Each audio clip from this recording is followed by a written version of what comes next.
चॅनलला सबस्क्राइब करा आणि बेल आयकॉनला प्रेस करा।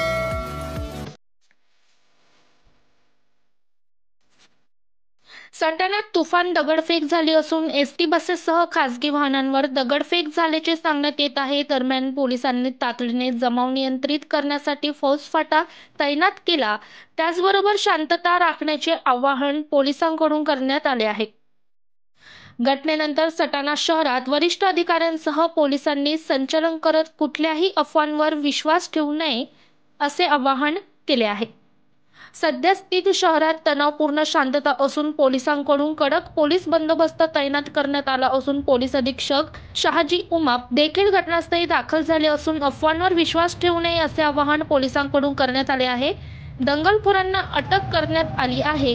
आणखीही काही जणांना शोधायचे आहे, त्यासाठी पोलीस पथके तयार करण्यात आली आहेत। अशोक शिंदेसह प्रतीक्षा वसावे, स्टार लोक शक्ती न्यूज, सटाणा।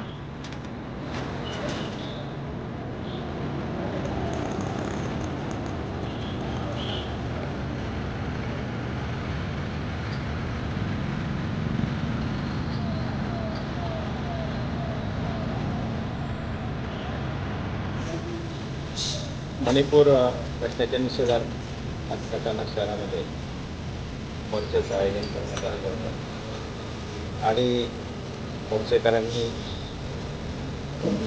त्यांचा मोर्चा संपवल्यानंतर आम्ही जे तहसीलदार आहेत त्यांना देखील निवेदन दिलं आणि हा मोर्चा शांततेने डिस्पर्स होत असताना अचानक त्यांनी लोक रस्त्यावरती बसले आणि त्या ठिकाणी त्यांनी काही अट्टाहास केला।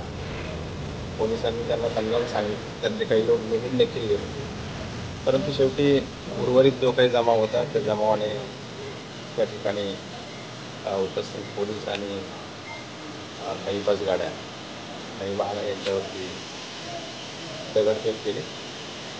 त्या घटनेमध्ये 6 पोलीस अंमलदार आहेत, किरकोळ जखमी झालेले आहेत। त्याचबरोबर आतापर्यंत जवळपास 31 लोकांना आम्ही याच्यामध्ये ताब्यात घेतलेला आहे आणि याच्यामध्ये गुन्हा दाखल करण्याची कारवाई आम्ही करतोय। नक्की कारणाचा काही तपास लागला की कशामुळे? कारण पुढे हजारोचे आदिवासींचे मोर्चे निघाले, आपण सुद्धा बघितलेले आहेत आणि त्यातही शांततापूर्ण आदिवासींचे मोर्चे खरं तर शांततापूर्ण मार्गाने निघत असतात, मात्र इथे असं हिंसक वळण लागण्याचं निश्चित काही कारण असं नाही। बरोबर आहे की मोर्चेकरांनी जो काही निश्चित मार्ग पोलिसांकडे दिलेला होता त्या मार्गानेच ते आले आणि तहसील कार्यालय या ठिकाणी आल्यानंतर निवेदन देऊन हा मोर्चा संपलेला होता। परंतु परत जाताना काही निवडक लोकांनी हा प्रकार केला, त्याच्यामध्ये आम्ही माहिती घेतो। आता जे दगडफेक करणारे लोक आहेत त्यांना आम्ही ताब्यात घेतले, त्यांच्या इंट्रोगेशनमध्ये नक्की कशामुळं त्यांनी हा प्रकार केला ही माहिती आम्ही त्यांच्याकडून काढण्याचा प्रयत्न करतो। एवढ्या मोठ्या प्रमाणात संख्या मोर्चेकऱ्यांची होती आणि अशा पद्धतीची घटना होती, आपण सोर्स पोलिसांकडे मात्र तपास लागेल नव्हता, माहिती मिळाली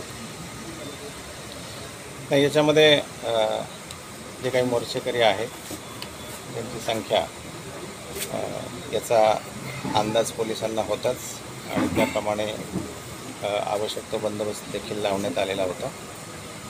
अशा प्रकारची जी घटना नंतर घडली, मोर्चा संपल्यानंतर जी घटना घडली त्याला हाताळण्यासाठी पोलिसांनी जी काही भूमिका घेतलेली आहे ती योग्यपणे घेतली आणि त्यातूनच या काही लोकांना आम्ही ताब्यात घेतलेला आहे। सर, शहरात ताबडतोब काही तासामध्ये जे आहे, अवघ्या काही वेळामध्ये जे आहे ते पुन्हा शांतता अबाधित झाली आणि पुन्हा सगळे व्यवहार सुरळीत झाले। तर आता हे पुढे पूर्ण व्यवहार आता सुरळीत आहेत।